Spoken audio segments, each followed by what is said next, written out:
friends, welcome to Priya's மதுரைக்காரங்க சமையல். இன்னைக்கு நம்ம சேனல்ல உருளைக்கிழங்கும் காலிஃப்ளவரும் வச்சு தக்காளி சேர்க்காம ஒரு டேஸ்டியான குழம்பு ரெசிபி தான் நான் உங்களோட ஷேர் பண்ணிக்க போறேன். இது சாதத்தோட மட்டும் இல்ல, இட்லி, தோசை, சப்பாத்தி, பூரியோட எல்லாம் தொட்டுக்கிறதுக்கு அட்டகாசமா இருக்கும்.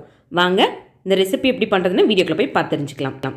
குழம்பு பண்ணுறதுக்கு 2 மீடியம் சைஸ் உருளைக்கிழங்கு, அதே அளவுக்கு கொஞ்சமாக காலிஃப்ளவர் ரெண்டையும் வேக வச்சு எடுத்து வச்சுருக்கேன். இந்த குழம்பு நீங்கள் வெறுமனே உருளைக்கிழங்கு மட்டும் வச்சு கூட பண்ணலாம், டேஸ்டியாக இருக்கும். இப்போது ஸ்டவ் ஆன் பண்ணி கடாய் வச்சுட்டு அதில் 2 ஸ்பூன் அளவுக்கு எண்ணெய் சேர்த்துக்கிறேன்.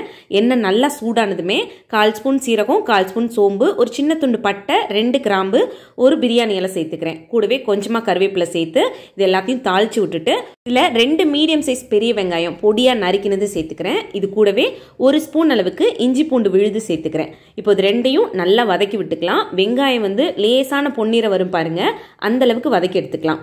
இப்போது இதில் 1/4 ஸ்பூன் அளவுக்கு மஞ்சள் தூள், 2 ஸ்பூன் அளவுக்கு மல்லித்தூள், காரத்துக்கு தகுந்த மாதிரி மிளகாத்தூள் சேர்த்துக்கிறேன். கூடவே 1 ஸ்பூன் அளவுக்கு கரம் மசாலா சேர்த்துக்கிறேன். இதை 2 நிமிஷம் நல்லா பச்சை வாசனை போக வதக்கி விட்டுக்கலாம்.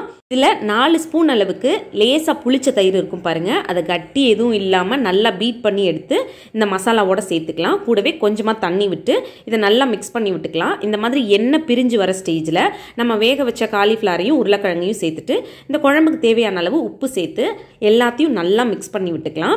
இதில் ஒரு 2 பச்சை மிளகாய் மட்டும் கீறிட்டு சேர்க்க போகிறேன். அது இந்த குழம்போட ஃப்ளேவரை இன்னும் கொஞ்சம் ஜாஸ்தி பண்ணி கொடுக்கும் அப்படின்றதுனால. காரம் உங்களுக்கு கம்மியாக வேணும்னா பச்சை மிளகாயோட அளவு கம்மி பண்ணிக்கோங்க. இப்போ அதை நல்லா கலந்து விட்டதுக்கு அப்புறமா இந்த குழம்புக்கு தேவையான அளவு தண்ணி சேர்த்துக்கிறேன். கிரேவி டைப்ல வேணும் அப்படின்றவங்க தண்ணியோட அளவை கம்மி பண்ணிக்கோங்க. இதை ஒரு 5 நிமிஷம் நல்லா கொதிக்கி விட்டுட்டு அதில் மல்லித்தலை தூவிட்டோம் அப்படின்னா சுட சுட சூப்பரான உருளைக்கிழங்கு காலிஃப்ளவர் குழம்பு ரெடி ஆகிடும். முன்னாடியே சொன்ன மாதிரி சப்பாத்தி, பூரி, இட்லி, தோசையோட எல்லாம் தொட்டுக்கிறதுக்கு அவ்வளோ சூப்பராக இருக்கும். ஸோ அந்த டேஸ்டியான ரெசிபியை நீங்களும் உங்கள் வீட்டில் ட்ரை பண்ணி பாருங்கள். கண்டிப்பாக எல்லாருக்கும் ரொம்ப பிடிக்கும். ட்ரை பண்ணி பார்த்துட்டு உங்களோட கமெண்ட் என்னன்னு சொல்லுங்கள். இந்த வீடியோ உங்களுக்கு பிடிச்சிருந்ததுன்னா வீடியோ லைக் பண்ணிவிட்டு நம்ம சேனல் மறக்காமல் சப்ஸ்கிரைப் பண்ணுங்கள். தேங்க்யூ.